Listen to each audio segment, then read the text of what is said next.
ওনার জীবনে অনেক সুন্দর অধ্যায় আছে। বোধিলাভ করার পর উনি একদিন নদীর ধার দিয়ে হেঁটে যাচ্ছিলেন, আর তারপর একটা গাছের নিচে গিয়ে বসলেন। গাছ এই কারণে নয় যে সেটাই সব থেকে ভালো বসার জায়গা, এটা জানেন, আপনাকে পিঁপড়ে কামড়াতে পারে।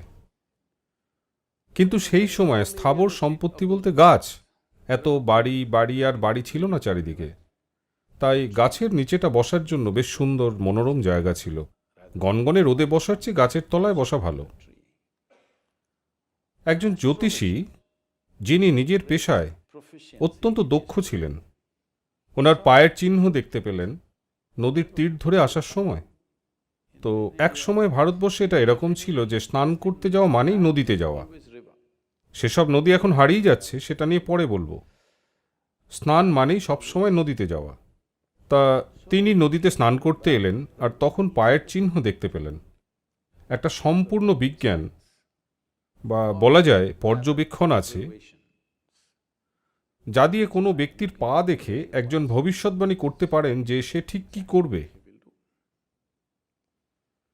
তো তিনি যে পায়ের চিহ্নটি দেখলেন, তার মধ্যে দেখলেন এক সম্রাটের পদচিহ্ন, এমন কেউ যার বিশ্বকে শাসন করার কথা।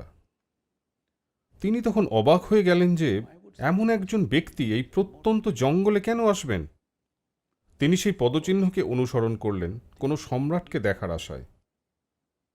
তারপর তিনি দেখতে পেলেন এক সন্ন্যাসীকে, গৌতম, গাছের তলায় বসে আছেন।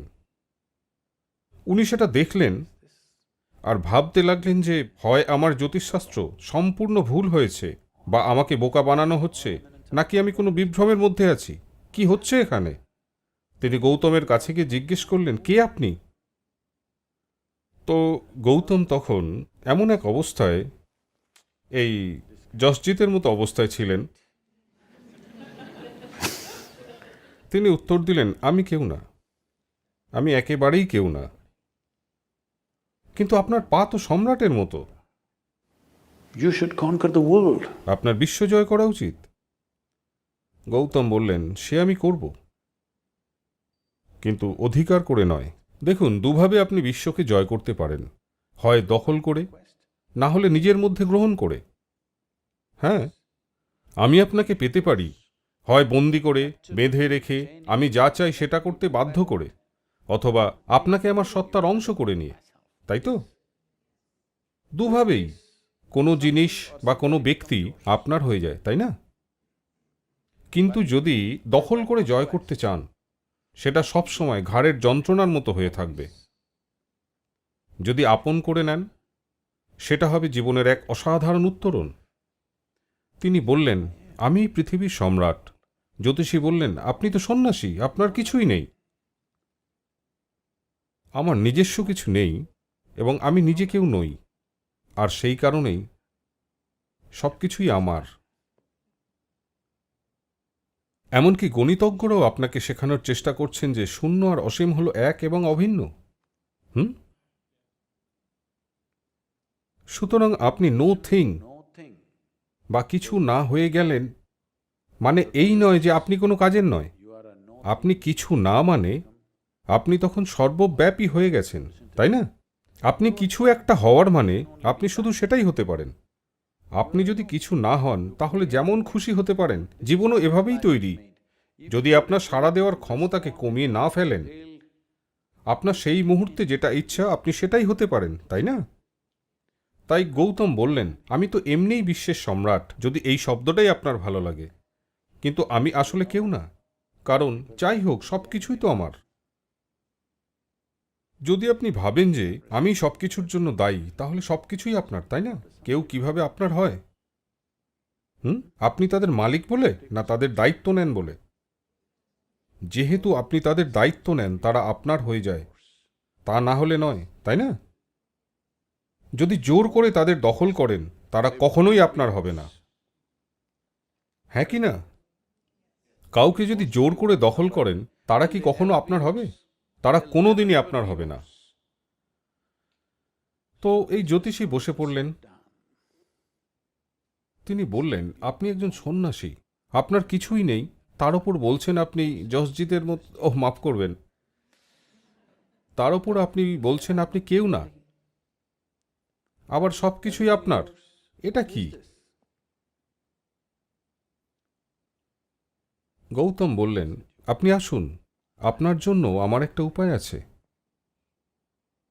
আপনি জীবনের ভবিষ্যৎ গণনায় ব্যস্ত, আমার একটা পরিকল্পনা আছে। আপনি জীবনের ভবিষ্যৎবাণী কেন করেন? কোনো পরিকল্পনা করে সেটাকে কাজে পরিণত করতে আপনি অক্ষম, তাই আপনি ভবিষ্যৎবাণী করে যান, তাই না? হ্যাঁ কি না? যদি আপনি নিজেই পরিকল্পনা করে সেটাকে কার্যকরী করতে সক্ষম হতেন, তাহলে ভবিষ্যৎবাণীর খপ্পরে পড়তেন না। তো গৌতম বললেন, আপনি ভবিষ্যৎবাণী করতে ব্যস্ত, আর আমি আছি, আমার একটা পরিকল্পনা আছে। আসুন, আমার পরিকল্পনায় অংশ নিন, আমরা কিছু একটা করে দেখাবো। আপনারাও এই পরিকল্পনায় অংশ নিন, আমরা অসাধারণ কিছু একটা করে দেখাতে পারবো। এই একই পৃথিবী, এই একই পৃথিবীকে স্বর্গে পরিণত করা যায় যদি আমরা প্রত্যেকেই সেই স্বর্গীয় পরিকল্পনায় সামিল হই, তাই না? হ্যাঁ কি না? তো প্রশ্ন শুধু এটাই যে, যেহেতু সম্ভাবনা আর বাস্তবের মধ্যে একটা দূরত্ব থেকেই যায়, সেই দূরত্ব অতিক্রম করার সাহস আর অঙ্গীকার আমাদের আছে কিনা সেটাই শেষ কথা। হ্যাঁ, উনি বললেন, এইসব আজে বাজে বকা বন্ধ করো, প্রশ্ন জিজ্ঞেস করো, আজকেই তো শেষ দিন। গুরুদেব যখন জীবিত তখন প্রতিনিয়ত তিনি আপনাকে বন্ধন মুক্ত করছেন। তার অবর্তমানে শুধুই সাধনা থাকবে। তিনি ভালোভাবে বেঁচেছেন, যখন মৃত্যু আসবে মরবেনও ভালোভাবে।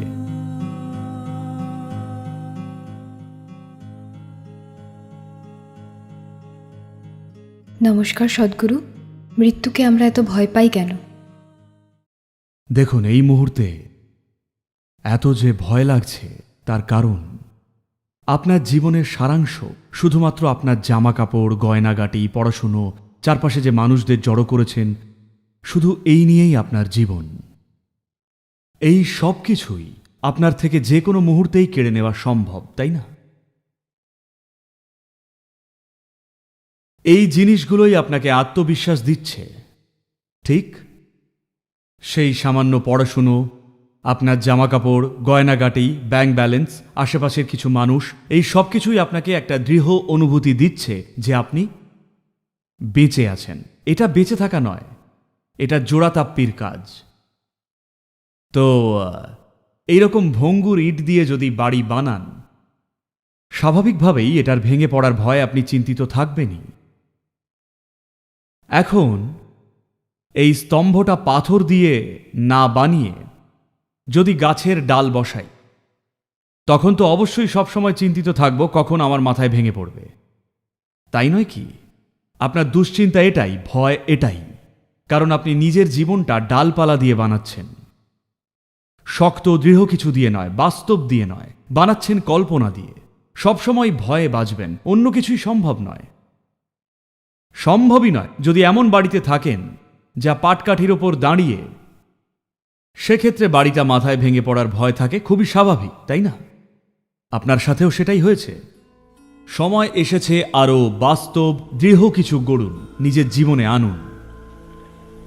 যদি আরও বাস্তবিক কিছু আনেন, তাহলে হঠাৎই দেখবেন এখানে শুধু বসে থাকলেও সব ঠিক আছে। জীবন হোক বা মৃত্যু, কোনো সমস্যা নেই। এইরকমই হবে। খুব সুন্দর একটা গল্প আছে। দিনটা গৌতম বুদ্ধের জীবনের শেষ দিন। তিনি চিরকালই সকালের জলখাবারে ফ্যান ভাত খেতেন, আর জলখাবার শেষ হলে প্রতিদিনই তিনি তার সঙ্গী সন্ন্যাসীদের সাথে দেখা করতেন, আর রোজই বলতেন, কারোর কোনো প্রশ্ন থাকলে জিজ্ঞেস করো। 40 বছর এইরকম করেছিলেন। তার বোধি লাভের পর 40 বছর প্রতিদিন জলখাবারের পরে তিনি কথা বলতেন। সেখানে যারাই থাকতেন, 10 জন, 10,000 জন, যতজনই হোক, জলখাবারের পর নিয়ম করে বসে উনি কথা বলতেন। তো তার জীবনের শেষ দিনে তিনি জানতেন আজ শেষ দিন। উনি ফ্যান ভাত খেলেন আর বসলেন এবং বললেন, আজ শেষ দিন, কারোর কোনো প্রশ্ন থাকলে জিজ্ঞেস করো। এটা শুনে সন্ন্যাসীদের অনেকেই কাঁদতে শুরু করলেন। তিনি বললেন, কাঁদছো কেন? অন্তত অন্য কোনো দিন যদি কাঁদতে ঠিক ছিল, আজকে তো শেষ দিন, সময় নষ্ট করো না। কারণ সময় শেষ হয়ে যাচ্ছে। অন্য কোনো দিন যদি কেঁদে গড়াগড়ি খেতে, সেদিন সময় ছিল, কিন্তু আজ কিছু জানার থাকলে জিজ্ঞেস করে নাও। লোকে কাঁদছে দেখে উনি সত্যি অবাক হয়েছিলেন।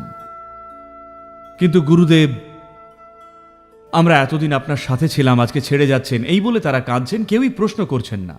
উনি বললেন, এইসব আজে বাজে বকা বন্ধ করো, প্রশ্ন জিজ্ঞেস করো, আজকেই তো শেষ দিন, কোনো সংশয় থাকলে জিজ্ঞেস করো, জেনে নাও, এরপর থেকে তো শুধুই নির্দেশ উপদেশ, উত্তর দিয়ে সংশয় দূর করার কেউই থাকবে না। দেখো, প্রতিটি শিক্ষাই মনে প্রশ্ন জাগাতে পারে। যখন গুরুদেব জীবিত এবং অনবরত আপনাকে বন্ধনমুক্ত করছেন, এরপরে কেউই বন্ধনমুক্ত করার নেই। তো আজকেই যেহেতু শেষ দিন, দয়া করে কোনো প্রশ্ন থাকলে করো। উনি শুধুই বাস্তব পরিস্থিতিটাই বলছেন। উনি ভালোভাবেই বেঁচেছেন। যখন মৃত্যু আসবে, মরবেনও ভালোভাবে। উনি খুবই নিশ্চিত ভালোভাবে মরবেন। তো এটা কেবলই আরেকটা দিন মাত্র। একদিন দেহ ধারণ করলেন, আরেকদিন দেহকে সঙ্গে করে চললেন, আরেকদিন দেহটা ছেড়ে দিলেন। অযথাই এটাকে বিরাট সমস্যার আকার দিচ্ছেন, শুধুমাত্র এর কারণ আপনি জীবনকে এইটুকু জেনেছেন।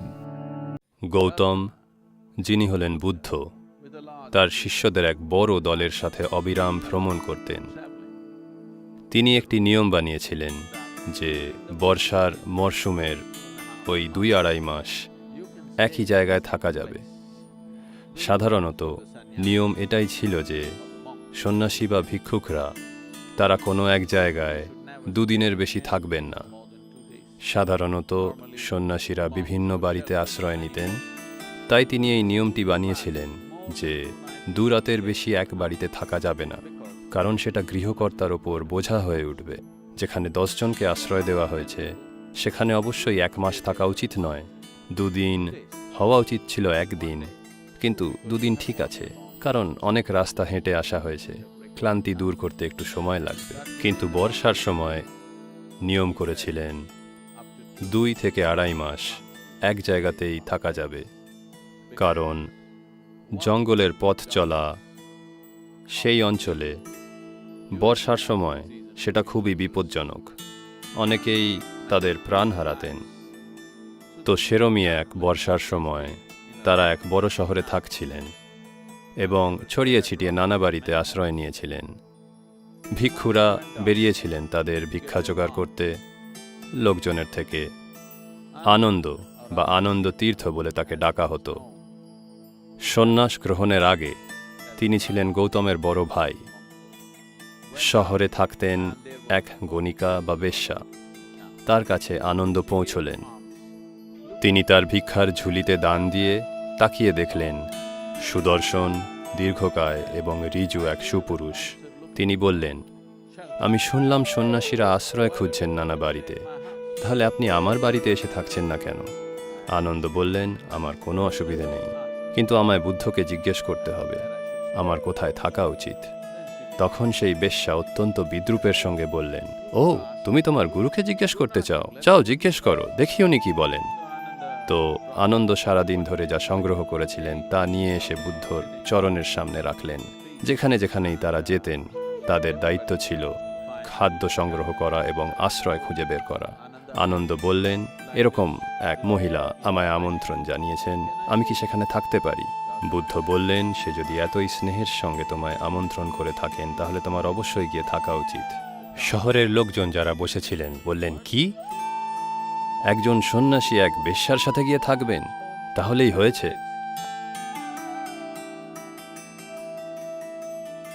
এই আধ্যাত্মিক প্রক্রিয়া একেবারেই ভ্রষ্ট হয়ে গিয়েছে। গৌতম তাদের দিকে তাকিয়ে বললেন, তোমরা এত বিব্রত কেন হচ্ছ? সে তাকে আমন্ত্রণ জানাচ্ছে, থাকুক গিয়ে, কি সমস্যা? তারা সকলে দাঁড়িয়ে হট্টগোল শুরু করে দিলেন। বুদ্ধ বললেন, দাঁড়াও, আমি এই রাস্তা বেছে নিয়েছি কারণ এটা জীবন ধারণের সবচেয়ে শক্তিশালী পথ। তো তোমরা বলতে চাইছো সেই বেশ্যার পথ বেশি শক্তিশালী আমার পথের থেকে?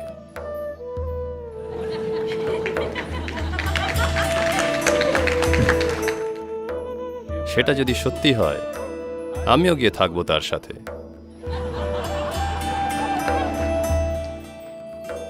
আমি দেখতে পাচ্ছি জীবন ধারণের এটাই সবচেয়ে শক্তিশালী পথ, তাই আমি এটা বেছে নিয়েছি।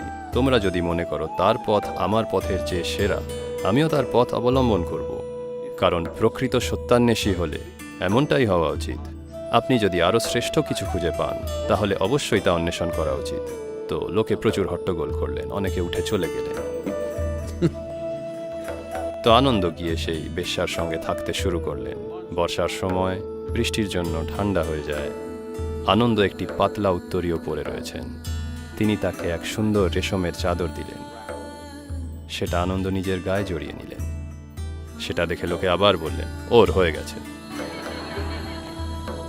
সেই মহিলা তার জন্য সুস্বাদু খাবার রান্না করে দিলেন। আনন্দ খেলেন। তারপর সন্ধ্যাবেলায় তিনি আনন্দর জন্য নৃত্য পরিবেশন করলেন। আনন্দ বসে খুব যত্ন করে মন দিয়ে দেখলেন। লোকজন গানের আওয়াজ শুনে বললেন, এবার তো এক্কেবারেই শেষ। এইভাবেই চলতে থাকলো। যখন বর্ষা শেষ হলো, যখন সেই জায়গা থেকে প্রস্থান করার সময় এলো, তখন আনন্দ বুদ্ধর কাছে এলেন সঙ্গে এক সন্ন্যাসিনীকে নিয়ে।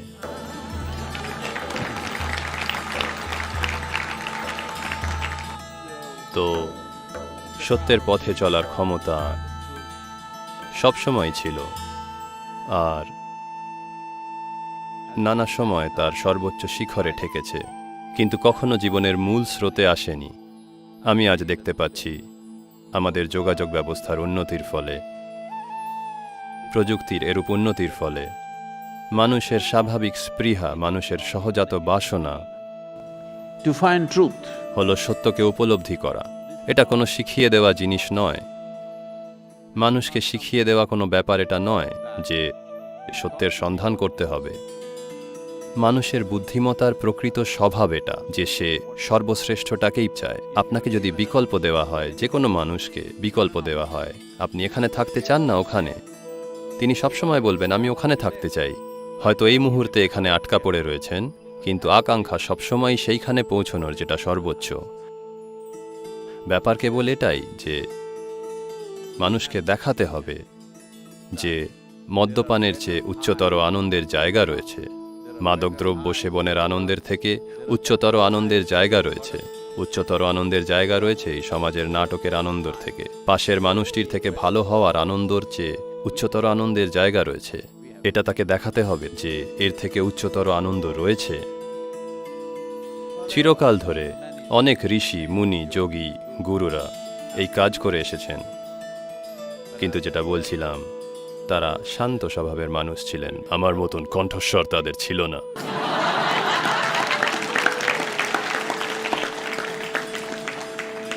তাদের মাইক্রোফোন ছিল না। তাদের কাছে এমন কোনো যন্ত্র ছিল না যা দিয়ে তারা ওই দূরের মানুষটির সাথে কথা বলতে পারেন।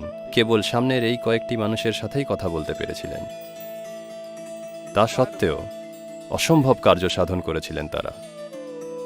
তাদের সময়কার পরিপ্রেক্ষিতে অনেকে নানা কার্য সাধন করেছিলেন তাদের ঐশ্বরিক করুণা ও শক্তির বলে। লক্ষ লক্ষ মানুষের জীবনে রূপান্তর ঘটিয়েছিলেন। লক্ষ লক্ষ মানুষদের সত্যের পথের দিশা দিয়েছিলেন, সত্যের শক্তির সন্ধান। কিন্তু আজ সময় এসেছে যেখানে আমাদের যোগাযোগ করার ক্ষমতা এমন যে আমরা আজ সত্যকে প্রতিটি দরজায় পৌঁছে দিতে পারি। সত্যকে আমরা প্রতিটি মানুষের হৃদয় ও মনে পৌঁছে দিতে পারি। এর আগে কখনোই এটা সম্ভব হয়নি। প্রযুক্তি আজ আমাদের এই জায়গায় এনে দাঁড় করিয়েছে। আমি মনে করি এটা সর্বকালের সর্বশ্রেষ্ঠ সময় সত্যকে মূল স্রোতে নিয়ে আসা, আমাদের সত্যবাদী হওয়া, সত্যের কামনা করা, সত্যের সাধনা করা, যা এই জগতের প্রধান শক্তি, কারণ আমাদের সেই যন্ত্র রয়েছে যা কারোর কোনোদিন ছিল না।